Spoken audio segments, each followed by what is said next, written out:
बाबा, अच्छा बताओ, क्या भोजन करने से पूर्व तुम्हें कभी मेरी स्मृति भी आती है? क्या मैं सदैव तुम्हारे साथ नहीं हूँ?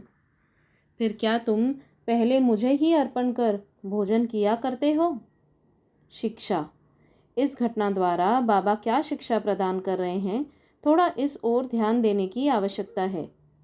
इसका सारांश यह है कि इंद्रियां, मन और बुद्धि द्वारा पदार्थों का रसवादन करने के पूर्व बाबा का स्मरण करना चाहिए।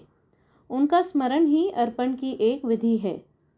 इंद्रियों विषय पदार्थों की चिंता किए बिना कभी नहीं रह सकती। इन पदार्थों को उपभोग से पूर्व ईश्वर को अर्पण कर देने से उनकी आसक्ति स्वभावता नष्ट हो जाती है।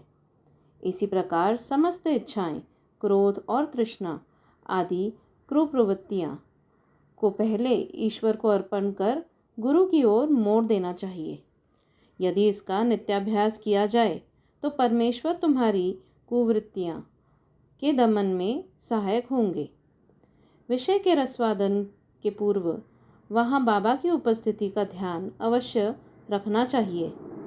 तब विषय उपभोग के उपयुक्त है या नहीं, यह प्रश्न उपस्थित हो जाएगा और आचरण में सुधार होगा। इसके फलस्वरूप गुरु प्रेम में वृद्धि होकर शुद्ध ज्ञान की प्राप्ति होगी। जब इस प्रकार ज्ञान की वृद्धि होती है तो दैहिक बुद्धि नष्ट हो चैतन्य घन में लीन हो जाती है। वस्तुतः गुरु और ईश्वर में कोई पृथकत्व नहीं है और जो उन्हें भिन्न समझता है वो तो निरा अज्ञानी है तथा उसे ईश्वर दर्शन होना भी दुर्लभ है। इसलिए समस्त भेदभाव को भूलकर गुरु और ईश्वर को अभिन्न समझना चाहिए। इस प्रकार गुरु सेवा करने से ईश्वर कृपा प्राप्त होना निश्चित ही है और तभी वे हमारा चित्त शुद्ध कर हमें आत्मानुभूति प्रदान करेंगे।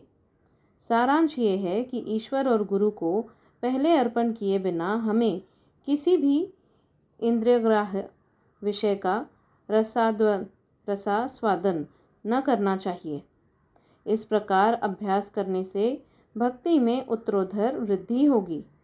फिर श्री साईं बाबा की मनोहर सगुण मूर्ति सदैव आँखों के सम्मुख रहेगी, जिससे भक्ति, वैराग्य और मोक्ष की प्राप्ति हो जाएगी। ध्यान प्रगाढ़ होने से क्षुधा और संसार के अस्तित्व की विस्मृति हो जाएगी और सांसारिक विषयों का आकर्षण स्वतः नष्ट होकर चित्त को सुख और शांति प्राप्त होगी। दूसरों के कार्य में कभी भी हस्तक्षेप न करना और सबको उनकी इच्छानुसार ही बाबा की सेवा करने देना। केवल बाबा ही सेवा का मूल्य आंकने में समर्थ हैं।